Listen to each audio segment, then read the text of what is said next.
Welcome back to Living Healthy. And it's time for Ask the Expert. And today, I bring on my food expert, Tim Tencher, the regeneration facilitator. That's right. I love that word. Good. And today we're going to talk about don't stagnate, regenerate. You got it. I'll tell you, Phil, after 22 years of working at the Homewood Health Center, I started to regenerate my own life, and Crossing Cultures Cuisine came out of that regeneration process.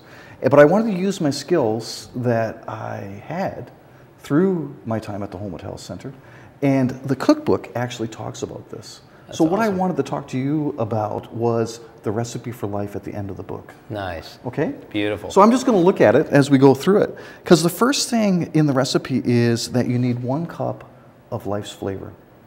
You have to savor life's flavor. I mean, we're here, let's enjoy this earth walk, right? That's awesome. And let's set our goals that we can do it. I talk about framework mentality when I work with people, right? Right. F is for fun, R is for relationships in your life, A is for appearance and health, M is for messes that you need to clean up, and E is for your economics. That's beautiful. So we need that beautiful sense of framework inside our lives. Yeah. So the second ingredient is 1 teaspoon of the spice of life. You need to live life a little spicy. That means taking maybe sometimes a bit of risk. When I quit I had a great job at the Homewood after 22 years to start this company. It was a spicy proposition, but it was well worth it. That's worth awesome. it. And then the third ingredient is a tablespoon of essence. Living that sense of the essence of who you are inside yourself, living that sense of what is that beauty inside of you? And I have a way that I work with people. It's a signature strength survey that I do through a website called Authentic Happiness. And he says if you can live your signature strengths and be aware of them 17% of the time, you will be happy. Only 17% of the time. Seems simple, doesn't it? Very, very simple. So it's knowing what you value and then making sure that you're putting those values into practice. That's The next thing is it connects to your voicemail message. You tell us to live some passion, don't you? On your voicemail message, right? That's right. That's right. So it's a heaping cup of passion. You need to have that sense of passion in order to live your life with flavor. That's really Then, good. a dash of planning and clear vision. We have to set goals. We have to make sure the goals are smart, of course, specific, measured, attainable, realistic, and timed. That's so right. we can make sure that it's something that we're actually going to do and get at. Then, another ingredient is a generous amount of wisdom. We need to have some wisdom in our planning, so it's a part of who we are, so that we actually get there and do it and feel good about it. And then last is a pinch of enchanting encounters. People you meet, things you do, where you go, what are you planning to get to? Do you have a trip plan? Do you have things ready in your life, right? So then, to put it all together, what you do is you place the ingredients in a bowl within yourself, you stir it gently, and take it easy because life's too short. Then you bake it on low heat so you don't get burnt. The fourth thing is to wait until it's just right, like the baby bear in Goldilocks. Not too hot and not too cold. So things need to be just right to get on with things. I love it. And then fifth, when you're ready to remove this from the internal oven within, get ready for people to taste the flavor of who you are. And that's what's going to make your life a wonderful world. That is awesome, Tim. And that's what regeneration work's about. You got it.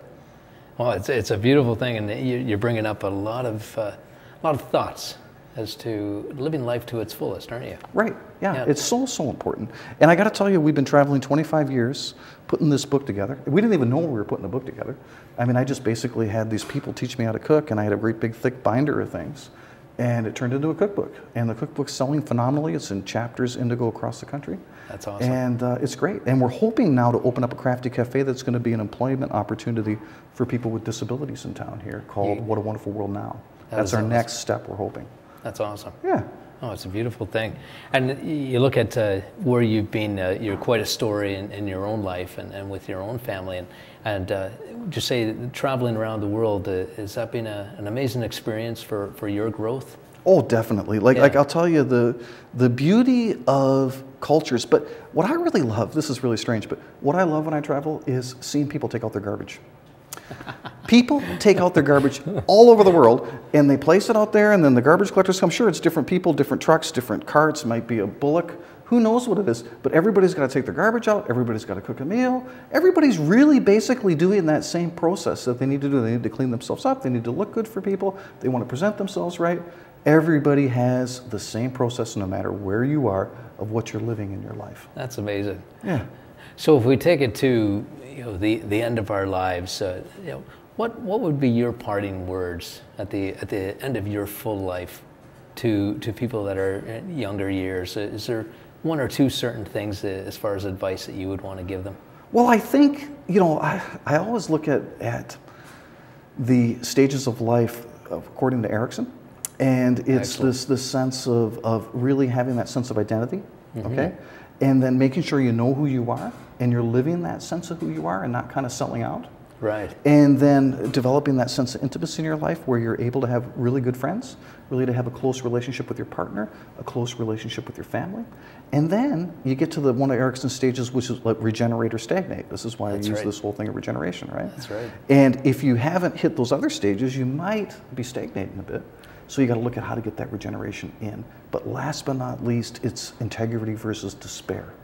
Did you live your life with integrity? And I'll tell you, the scary thing is my father, he was in a retirement home and 400 people in the home.